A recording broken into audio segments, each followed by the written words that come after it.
சுத்தம் இல்லாமல் நம்முடைய வாழ்க்கையில எந்த முயற்சியும் எடுக்க கூடாது. ஆமென். கர்த்தருடைய சத்தத்தை கேட்க நாம் பழக்கப்பட வேண்டும். அல்லேலூயா. ஒவ்வொரு நாளும் தேவனுடைய சமூகத்திலே ஜெபித்து ஆராதித்து ஆண்டவருடைய அன்பை விசுவாசித்து இன்றைக்கு ஆண்டவரே எனக்கு நீங்க என்ன காரியத்தை நீங்க வைத்திருக்கிறீங்க என்று ஒரு ஆவிக்குள்ளாக நம்முடைய இருதயத்துக்குள்ளாக ஒரு மகிழ்ச்சி வர வேண்டும், நிறைவு வர வேண்டும். தேவ சமூகத்தை விட்டு எழுந்திருக்கும் பொழுது அந்த நிச்சயம் நமக்குள்ளாய் காணப்பட வேண்டும். ஹல்லேலூயா, ஹல்லேலூயா. தேவ சித்தம் செய்யாதபடிக்கு நம் வேதத்துல பார்க்கிறோம். எத்தனையோ பரிசுத்தவான்கள் தேவ திட்டத்தை இழந்து அவர்கள் காணப்பட்டு அவர்கள் பிரச்சனைக்குள்ளாய் மாறி இருக்கிறார்கள். ஹல்லேலூயா. வேத வசனத்துல நாம் பார்க்கும்போது எகிப்திலிருந்து ஜனங்களை அழைப்பது தேவ சித்தமாய் இருந்தது. அடிமைத்தனப்பட்ட இஸ்ரவேல் ஜனங்கள் எகிப்திலே அடிமைத்தனப்பட்டு இருந்தார்கள். அந்த ஜனங்களை கர்த்தர் மறுபடியும் சொந்த தேசத்துக்கு இஸ்ரவேல் தேசத்துக்கு கொண்டு செல்வது தேவனுடைய சித்தமாய் இருந்தது. ஹல்லேலூயா. அந்த சித்தத்துக்கு என்று மோசே தன்னை ஒப்பு கொடுத்தான், ஆரோன் தன்னை ஒப்பு கொடுத்தான், யோசுவா தன்னை ஒப்பு கொடுத்தான், ஆசாரியர்கள் தங்களை ஒப்பு கொடுத்தார்கள். அப்படி ஒப்பு கொடுத்த தலைவர்களை கொண்டு கர்த்தர் அன்றைக்கு இஸ்ரவேல் ஜனங்களை வழி நடத்தினார். எனவே தேவத்திலேயே நம்முடைய வாழ்க்கையில கர்த்தர் நம்மை வழி நடத்த வேண்டும்.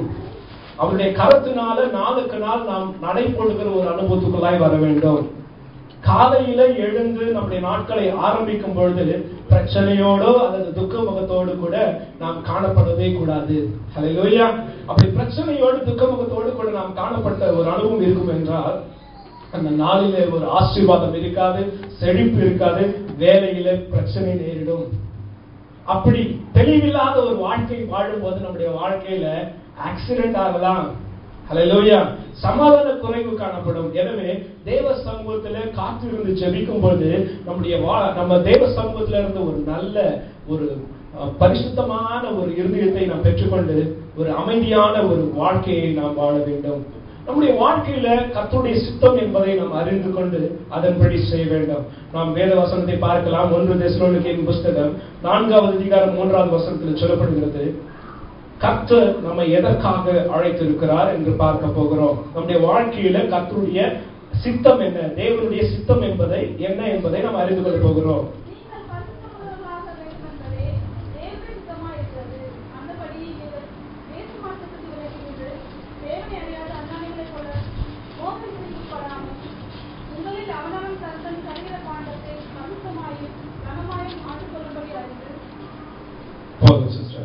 நாம் பரிசுத்தம் உள்ளவர்களாக வேண்டும் என்பதே தேவனுடைய சித்தம். ஹல்லேலூயா. நம்ம வாழ்க்கையில என்ன தேவ சித்தம் பாத்தீங்கன்னா, முதலாவது நாம் பரிசுத்தமாக வேண்டும். அப்ப நாம் பரிசுத்தமான பிற்பாடுதான் கர்த்தர் நம்மோடு கூட பேச முடியும், உறவாட முடியும், நம்மை நடத்த முடியும்.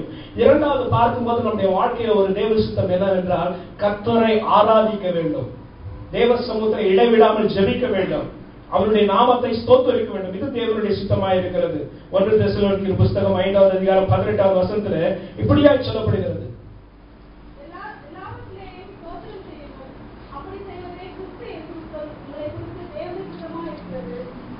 ஆமென். ஹல்லேலூயா. அதுக்கு முந்தின வசனம் 16, 17, 18 பார்க்கும்போது எப்பொழுதும் சந்தோஷமாயிருங்கள், இடைவிடாமல் ஜெபம் பண்ணுங்கள். தேவத்திலே நம்முடைய வாழ்க்கையில கர்த்தர் நம்மை குறித்து நம்மை கொண்டு செய்ய போகிற காரியங்களுக்கு அது ஆதாரமாய் இருப்பது என்னவென்றால் ஜெபம். ஹல்லேலூயா. ஆண்டவருடைய சமூகத்துல துதிகளையும் ஸ்தோத்திரங்களையும் நாம் ஏறெடுத்து அவருடைய சித்தத்துக்காக காத்திருக்கும் போது அவர் நம்மை மேன்மையாக்கி நடத்துவார். அடுத்ததாக நாம் பார்க்கிறோம், நம்முடைய வாழ்க்கையில தேவ பிள்ளைகளாய் நம்மை வைத்திருக்கிறார் ஆண்டவர். நாம் நம்முடைய மேலான அதிகாரிகளுக்கு கீழ்ப்படிந்து இருக்கும் பொழுது அந்த இடத்துல ஒரு தேவ சித்தம் நிறைவேறுகிறது. 1 பேதுரு புத்தகம் 2வது அதிகாரம் 14, 15 வசனத்துல நாம் பார்க்கும்போது மேலான அதிகாரிகளுக்கு நாம் கீழ்ப்படிய வேண்டும் என்று சொல்லப்படுகிறது. படிப்போம்.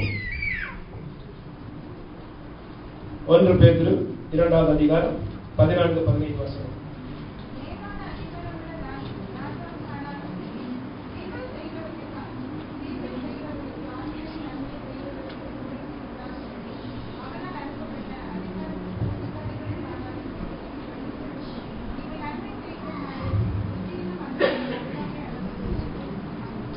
பாருங்க, தேவன் நம்மை நடத்துவது மாத்திரமல்ல, அவருடைய சித்தத்தின் மையத்தில் நம்மை நடத்துவது மாத்திரமல்ல, நம்மை கொண்டு மற்றவர்களுக்கு காரியங்களை கற்றுத்தருவது கூட தேவனுடைய சித்தமாய் இருக்கிறது. ஆமென். ஹல்லேலூயா. பாருங்க, மேலான அதிகாரிகளுக்கு நாம் கீழ்ப்படியும் போது அந்த புத்தியீனமான அதிகாரிகளுக்கு நம்முடைய கீழ்ப்படுதலை கொண்டு அவர்களுடைய அறியாமையை அடக்குவது தேவனுடைய சித்தமா இருக்கு. ஆமென். ஹல்லேலூயா. அப்ப நம்மிடத்துல நமக்கு மேலாக இருக்கிற அதிகாரியோ அல்லது நமக்கு கீழாக இருக்கிற தொழிலாளிகளையோ நாம் சரியாக நடத்த வேண்டும். நாம் அவர்களை கனம் பண்ண வேண்டும். தேவனுடைய பிள்ளைகள் என்பதை ஒரு அங்கீகாரமாக அவர்களை அங்கீகரிக்க வேண்டும். ஹல்லேலூயா. அப்ப பாருங்க, இன்னும் ஒரு படி மேல போனா, நான் அதிகாரிகளுக்கு கீழ்ப்படுகிறேன் தான், ஆனா அந்த அதிகாரிகள் மேலும் மேலும் என்ன பிரச்சனை பண்றாங்க. எப்படி நான் தேவசத்தின் மத்தியில நான் இருக்கிறது என்று நாம் அங்கலாய்க்கும் போது வேதவசனம் சொல்கிறது, தீமை செய்து பாடழிப்பதை பார்க்கலாம், நன்மை செய்து பாடழிப்பது மேன்மையாயிருக்கும் என்று சொல்கிறது. 1 பேதுரு புத்தகத்துல 3வது அதிகாரம் 17வது வசனத்துல சொல்லப்படுகிறது.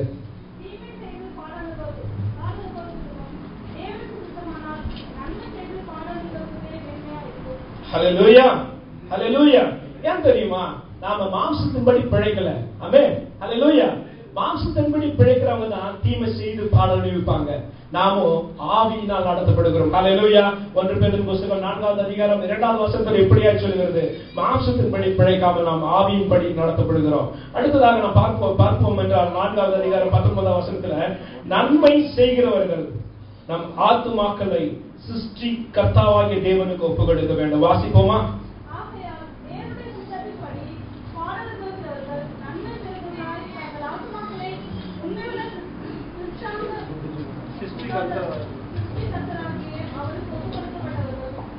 ஹல்லேலூயா, ஹல்லேலூயா. இப்ப எல்லாவற்றை பார்க்கிலும் தேவசித்தம் செய்கிற பிள்ளைகள் தங்களுடைய ஆத்துமாக்களை முழுமையாய் ஒப்புக்கொடுக்க வேண்டும். பிரச்சனைகளோ போராட்டங்களோ என்று வரும்பொழுது அந்த பிரச்சனையை கண்டு நாம் கலங்கிவிடக் கூடாது. ஆமென். அடுத்ததாக பாருங்க, தேவசித்தம் செய்கிறவர்களுக்கு என்ன தேவை, நம்முடைய வாழ்க்கையில என்ன தேவை? முதலாவது தேவ சமூகம் தேவை. ஆமென். ஹல்லேலூயா. அடுத்ததாக பார்க்கும்போது, இரண்டாவது பார்க்கும்போது பொறுமையும் விசுவாசமும் தேவை. கர்த்தருடைய பிள்ளை என்கிற அழைக்கப்படுகிற ஸ்தானத்தில் இருக்கிற தேவனுடைய அன்பு ஜனங்கள் நம்முடைய வாழ்க்கையில பொறுமையா இருக்கணும். எபேசியர் புத்தகம் 10வது அதிகாரம் 35-36 வசனங்களை நாம் பார்க்கிறோம். எபிரேயர் புத்தகம் 10வது அதிகாரம்.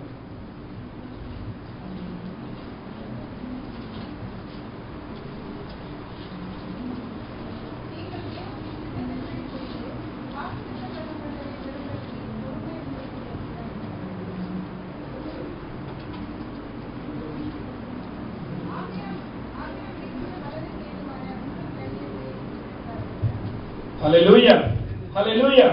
பாருங்க, தேவ சித்தத்தின்படி வாக்குத்தத்தம் பண்ணப்பட்டது பெறணும்னா, நம்முடைய சித்தத்தை நாம செய்யணும்னா நம்முடைய வாழ்க்கையில பொறுமையும் விசுவாசமும் தேவை. இரண்டாவது சொல்லப்படுகிறது, நாம தேவ சித்தம் செய்பவர்களுக்கு நித்திய வாழ்வுல நிலைத்திருக்கிறதான ஒரு தகுதியை ஆண்டவர் கொடுக்கிறார். ஹல்லேலூயா.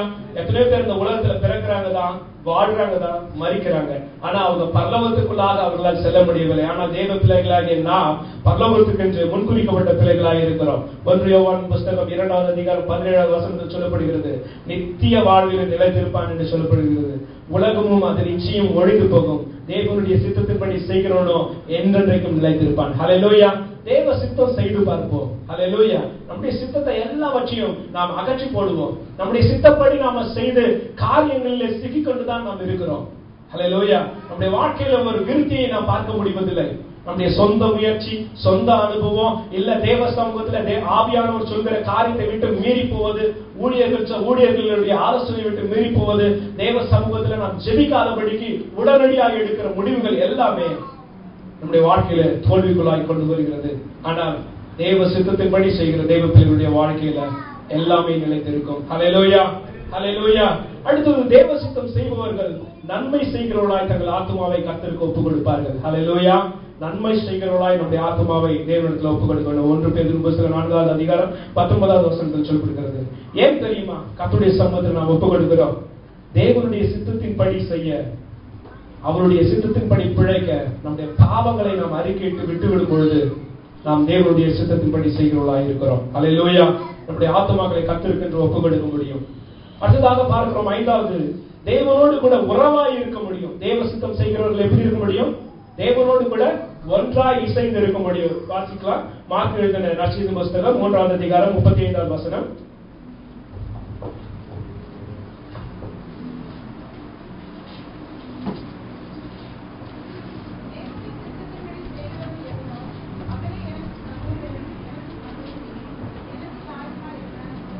ஹல்லேலூயா. பாருங்க, ஆண்டவர் தன்னுடைய ஜெப நேரத்தில், தன்னுடைய சுவிசேஷம் அறிவிக்கிற நேரத்துல ஒரு வீட்டில இருக்கும் பொழுது அவருடைய தாயும் சகோதரர்களும் வருகிறார்கள். அந்த இடத்துல உங்களுடைய தாயும் சகோதரர்களும் உங்களை காண வெளியில வெயிட் பண்ணிட்டு இருக்காங்கன்னு சொல்லும்போது ஆண்டவர் யார் சொல்றாரு, என்ன சொல்றாரு? தேவ சித்தத்தின்படி செய்கிறவர்களே எனக்கு தாயும் எனக்கு சகோதரமா இருப்பார்கள். ஹல்லேலூயா, ஹல்லேலூயா. ஆண்டவருடைய சித்தத்தின்படி செய்யும் போது நாம் அவரோடு கூட ஒன்றாய், அவரோடு கூட உறவுள்ளவர்களாய் நாம் இருக்க முடியும். அடுத்ததாக பார்க்கும்போது வேதத்துல ஒரு சில பேரை நாம் பார்க்க போகிறோம். வேதத்துல பவுல் அப்போஸ்தலன் தேவனுடைய சித்தத்தை செய்தார். ஹல்லேலூயா, ஹல்லேலூயா. அப்ப பவுல் அப்போஸ்தலன் அவன் எழுதின ஒவ்வொரு நிருபத்திலையும் பார்க்கலாம். 1 கொரிந்தியர் புத்தகம் 1வது அதிகாரம் 1வது வசனம், 2 கொரிந்தியர் புத்தகம் 1வது அதிகாரம் 1வது வசனம், எபேசியர் புத்தகம் 1வது அதிகாரம் 1வது வசனம், கொலோசியர் 1வது அதிகாரம் 1வது வசனம், 2 தீமோத்தேயு புத்தகம் 1வது அதிகாரம் 1வது வசனம். இதுல பார்க்கும்போது தேவனுடைய சித்தத்தின்படி அப்போஸ்தலனாய் அழைக்கப்பட்ட பவுல் என்று தன்னை வெளிப்படுத்துகிறார். Hallelujah, hallelujah. Praise the lord. அப்ப தேவ சித்தம் தனக்குள்ளாய் இருப்பதை அவன் நிறைவாய் காண்கிறான். தன்னுடைய ஆவிக்குரிய கண்களிலே பார்க்கிறான். அது அனுதினமும் தன்னை நடத்துவதை பார்க்கிறான். எடுத்து வாசிக்கலாமா? 1 கொரிந்தியர் புத்தகம் 1வது அதிகாரம் 1வது வசனத்தை நாம் வாசிப்போம்.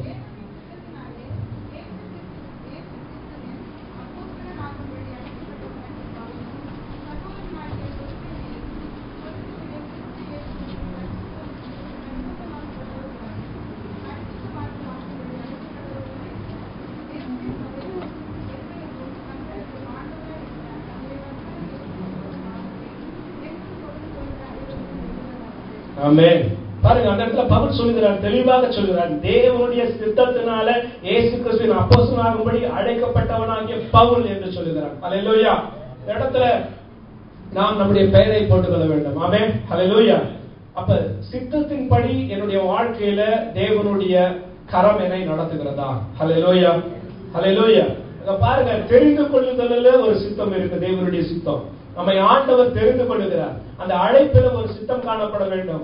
வேலை செய்கிற இடத்துல தேவனுடைய சித்தம் இருக்கிறதா என்று பார்க்க வேண்டும். அந்த இடத்துல தேவனுடைய சித்தமும் தேவனுடைய சமூகத்துல இருக்கிறதான விடுதலையான மனமும் இல்லை என்றால் அந்த இடத்துக்கு வேலையை போத்தவில்லை. ஆமென், ஹல்லேலூயா.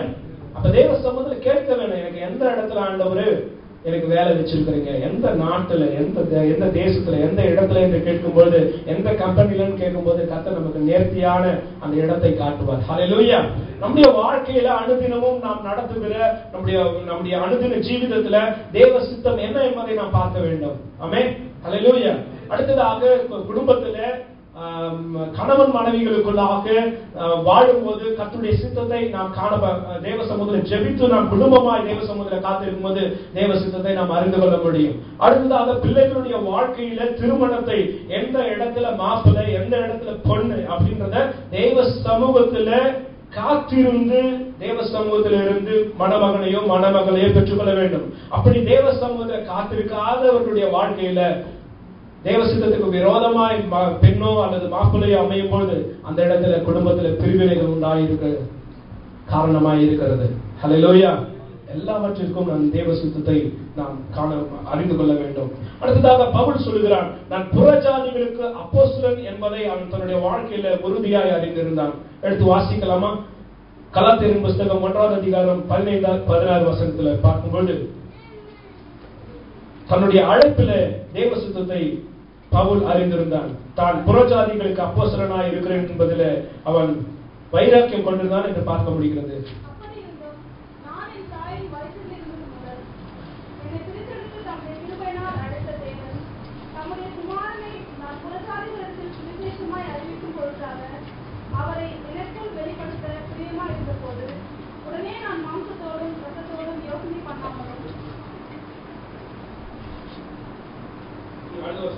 எனக்கு முன்னே அப்போஸ்தலனானவர்களிடத்திலே எருசலேமுக்கு போகாமலும் அரபி தேசத்துக்கு புறப்பட்டு போய் மறுபடியும் தமஸ்கு ஊருக்கு திரும்பி வந்தேன். பாருங்க, பவுலை கர்த்தர் சந்திக்கும் பொழுது அவன் மாம்சத்தோடும் இரத்தத்தோடும் கூட அவன் யோசனை பண்ணாதபடிக்கு புற ஜாதிகளுடைய தேசத்துல கர்த்தருடைய ஊழியத்தை செய்ய அவன் ஒப்பு கொடுத்தான். வேத வசனத்துல பார்க்கிறோம், பேதுரு விருத்தசேதனம் பண்ணப்பட்ட யூதர்களுக்கும் விருத்தசேதனப்பட்ட நியாயப்பிரமாணத்தை கை கொண்டு வாழ்கிற ஜனங்களுக்கும் அவன் ஊழியக்காரனாக இருந்தான். ஆனா இந்த பவுலோ புறதேசத்துல புற ஜாதிகள் மத்தியில, யூதர்கள் இல்லாத ஜனங்களுடைய மத்தியில, ரோமர்கள் மத்தியில அவன் தன்னுடைய சுவிசேஷ வேலையை செய்தான். யூதர்கள் மத்தியில நியாயப்பிரமாணத்தை அறிந்த மக்கள் மத்தியில சீஷர்கள் போனார்கள், அப்போஸ்தலர்கள் போனார்கள். ஆனால் புறஜாதிகள் மத்தியில ஊழியம் செய்வதற்கு இந்த பவுல் தன்னை ஒப்பு கொடுத்தான். அல்லேலூயா. தேவ சித்தத்தை தன்னுடைய வாழ்க்கையில் அவன் கண்டான். எனவே அவன் சொல்கிறான், புறஜாதிகள் மத்தியில கர்த்தருடைய ஊழியத்தை செய்வதில் நான் பெருமிதம் கொள்கிறேன் என்று அவன் சொல்கிறான். வேத வசனத்துல பார்க்கும்போது ரோமர் எழுதின புத்தகத்துல 12வது அதிகாரம் 18வது வசனத்துல நான் பார்க்கிறோம், புறஜாதியாரை வார்த்தையினாலும் செய்கையினாலும் கீழ்ப்படியும் பண்ணும்படிக்கு அற்புத அடையாளங்களின் பலத்தினாலும் தேவ ஆவியின் பலத்தினாலும் கிறிஸ்துவானவர் என்னை கொண்டு நடப்பித்தவர்களை சொல்வதல்லாமல் வேறொன்றையும் சொல்ல நான் புரிவதில்லை. அல்லேலூயா. அப்ப தேவன் பவுலை கொண்டு புறஜாதியார்கள் மத்தியில கிறிஸ்துவின் சுவிசேஷத்தை சொல்லி அவர்களை தேவனுக்குள்ளாய் நடத்துவது பவுலை குறித்து தேவனுடைய சித்தமாய் இருக்குது. அல்லேலூயா, அல்லேலூயா. இன்றைக்கு நாம் பார்ப்போமே, என்னை குறித்து ஆண்டவரே என்ன சித்தத்தை வைத்திருக்கிறீர்கள். அல்லேலூயா. தேவனுடைய சித்தத்தை அறிந்தும் தேவ சித்தத்தின்படி செய்யாமல் இருப்பது பாவம். ஒருவேளை கர்த்தர் உங்களை குறித்து ஒரு காரியத்தை சொல்லியிருந்தார் என்றால் அந்த காரியத்திற்கு நாம் சரியாய் கீழ்ப்படிய வேண்டும். அல்லேலூயா. கர்த்தருடைய சித்தத்துக்கு விரோதமாய் நாம் போகும்பொழுது நம்முடைய வாழ்க்கையில பிரச்சனைகள் வரும். நாம் பார்ப்போம் என்றால் யோனா கர்த்தர் ஒரு தேசத்திற்கு போக சொல்லும் பொழுது அவன் அந்த தேசத்தை குறித்து அந்த தேசத்துல சுவிசேஷத்தை சொல்லி ரட்சிப்பை ஏற்படுத்த அந்த யோனாவை கர்த்தர் அனுப்ப சித்தமுள்ளவராய் இருந்தார். ஆனால் அந்த யோனா செய்தது என்ன? ஒரு கப்பலில் போய் படுத்துக்கிட்டார். மீன் அவனை விழுகிறது. 3ஆம் நாளிலே அவன் அந்த மீனின் வயிற்றிலிருந்து அவன் ஜெபிக்கும் பொழுது 3ஆம் நாளிலே அந்த மீனானது கரையிலே அவனை துப்பிவிட்டு போய்விட்டது. மறுபடியும் தன்னை தேவன் அழைத்ததை உணர்ந்தவனாய் அவன் போய் சுவிசேஷம் சொல்கிறான். அந்த இடத்துல ரட்சிப்பு உண்டாயிருக்கிறது. ஹல்லேலூயா, ஹல்லேலூயா. அப்ப தேவனுடைய சித்தத்துக்கு விரோதமாய் நாம் காணப்படக்கூடாது. அடுத்ததாக நாம் வேதத்துல பார்ப்போம் என்றால் தாவீது தேவனுடைய சித்தத்தை செய்தார். ஹல்லேலூயா. பவுல் தேவனுடைய சித்தத்தை செய்ததை நாம் பார்த்தோம். அடுத்தது தாவீது தேவனுடைய சித்தப்படி வாழ்ந்தான் என்பதை நாம் வேதத்துல பார்க்கிறோம். அப்போஸ்தலரின் புத்தகம் 13வது அதிகாரம் 36வது வசனத்துல தாவீது தன் காலத்தில் தேவ சித்தத்தின்படி ஊழியம் செய்து நித்திரை அடைந்தான் என்று பார்க்கிறோம். ஹல்லேலூயா. அப்ப தாவீது தன்னுடைய வாழ்க்கையில பார்க்கும் பொழுது அவன் தேவனுக்கென்று பெரிய காரியத்தை செய்ய வேண்டும் என்று வைராக்கியம் கொண்டிருந்தான். ஹல்லேலூயா. தேவன் சொன்ன காரியத்தை கீழ்ப்படிந்தான்.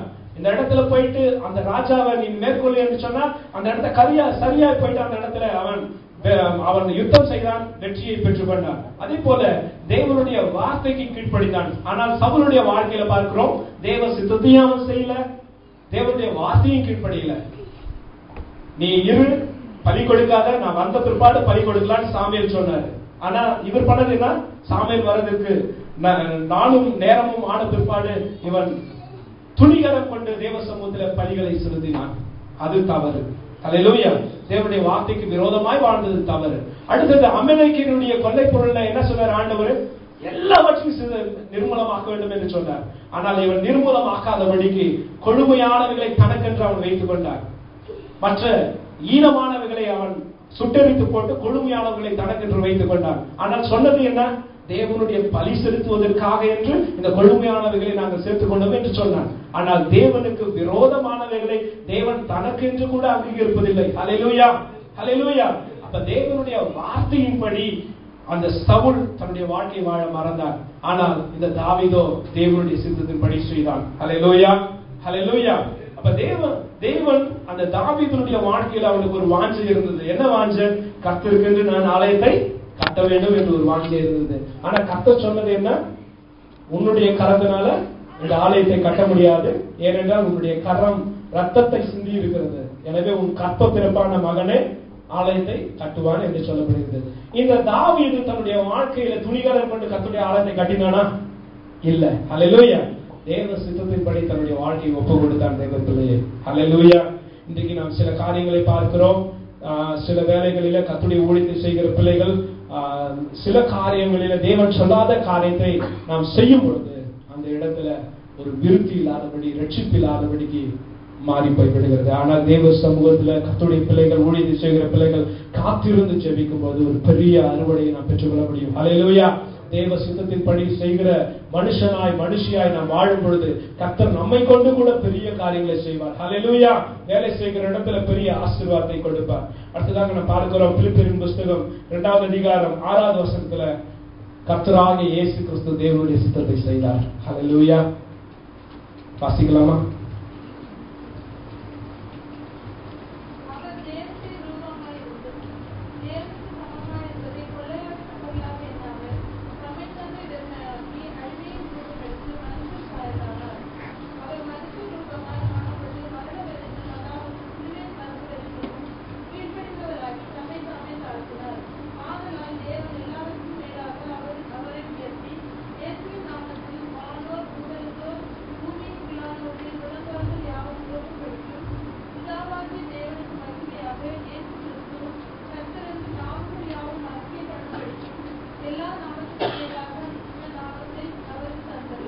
முன்னதாக ஒரு வசனத்தை வாசிக்கலாம். கலாத்தியர் புஸ்தகம் 1வது அதிகாரம் 4வது வசனத்துல,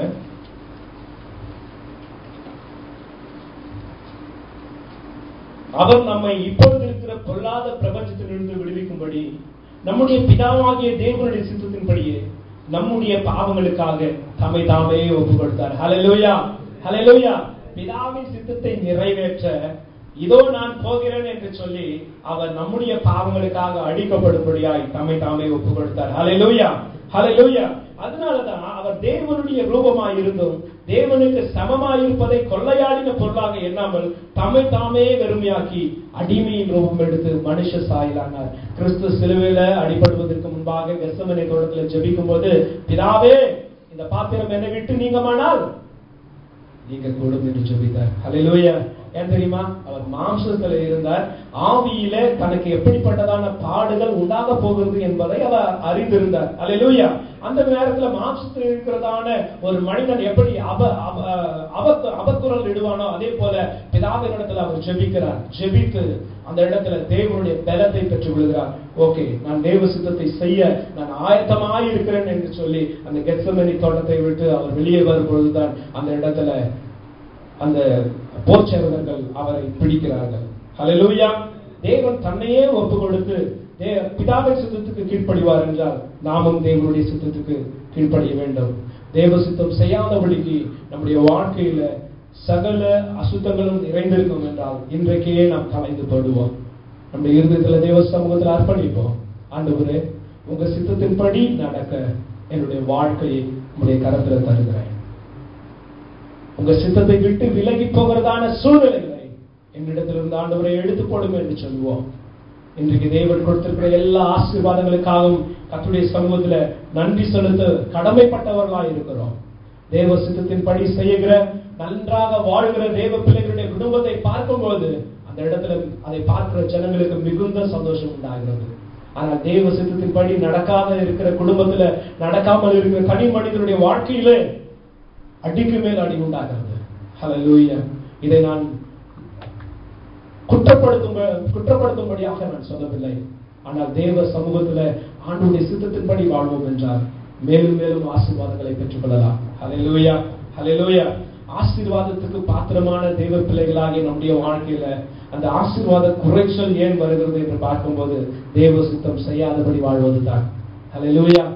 ஆண்டவரே, என்னுடைய வாழ்க்கையை உங்களுடைய சித்தப்படி நான் செய்ய என்னை ஒப்புக் கொடுக்கிறேன் என்று சொல்லுவோம். ஹல்லேலூயா. தேவ சித்தத்தை அறிய வேண்டும் என்றால் நம்முடைய மனது மறுரூபமாக வேண்டும். ஹல்லேலூயா. எடுத்து வாசிக்கலாம். ரோமர் எழுதின புஸ்தகம் 12வது அதிகாரம் 2வது வசனம். தேவ சமூகத்துல நம்முடைய இருதயம் மறுரூபமாக என்றால்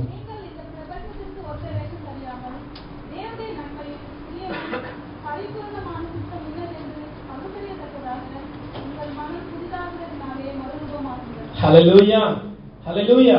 அப்ப நம்முடைய இருதயம் மறுரூபமாக வேண்டும். அதுக்கு முன்பாக என்ன சொல்லப்பட்டிருக்கிறது என்றால், சகோதரரே, நீங்கள் உங்கள் சரீரங்களை பரிசுத்தமும் தேவனுக்கு பிரியமான ஜீவ பலியாக ஒப்புக் கொடுக்க வேண்டும் என்று தேவனுடைய இரக்கங்களை முன்னிட்டு உங்களை வேண்டிக் கொள்கிறேன். இதுவே நீங்கள் செய்யத்தக்கதான புத்தியுள்ள ஆராதனை.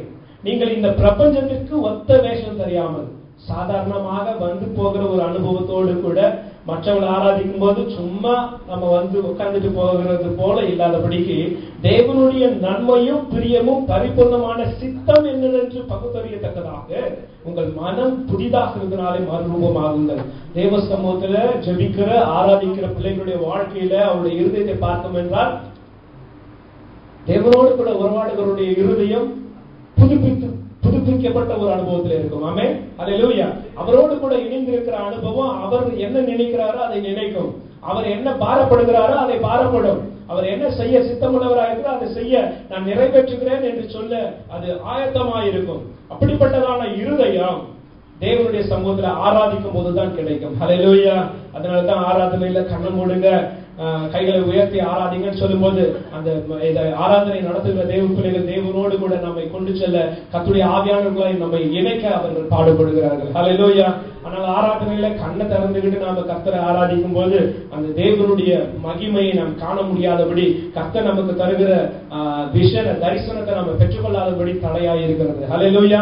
கண்களை மூடி ஆராதிக்கும் போது தேவனுடைய தரிசனத்தை பார்க்கலாம், கர்த்தர் நம்மோடு கூட உறவாடுகிற ஒரு அனுபவத்தை பார்க்கலாம். அடுத்ததாக பார்க்கிறோம், பொறுமையும் விசுவாசம் நம்முடைய வாழ்க்கையில தேவை என்று சொல்ல நாம் பார்க்கும் பொழுது நம்முடைய வாழ்க்கையில எல்லாவற்றையும் செய்துவிட முடியும். ஹல்லேலூயா. நம்முடைய வாழ்க்கையில தேவ சித்தம் செய்வதற்கு பொறுமை விசுவாசம் தேவைன்னு நாம் பார்த்தோம். நம்முடைய வாழ்க்கையில அந்த பொறுமை இருக்கும் என்றால் எல்லா காரியமும் நமக்கு போதுமானதாய் வந்துவிடும். நாம் வேலை செய்கிற இடத்துல, நாம் குடும்ப வாழ்க்கையில அந்த பொறுமை, அந்த விசுவாசம், தேவ சமூகத்திலே வைத்திருக்கிற பற்றி நாம் இருக்கும்போது நம்முடைய குடும்பத்துல, நம்முடைய வாழ்க்கையில பெரிய காரியங்களை கர்த்தர் செய்து விடுவார். ஹல்லேலூயா. தேவ சமூகத்துல அர்ப்பணிப்போடு நாம் காணப்படுவோமா? எழுந்து நிற்போம், கர்த்தருடைய சமூகத்துல நம்முடைய இருதயத்தை ஒப்புக் கொடுப்போம். Hallelujah. Praise the lord. Hallelujah.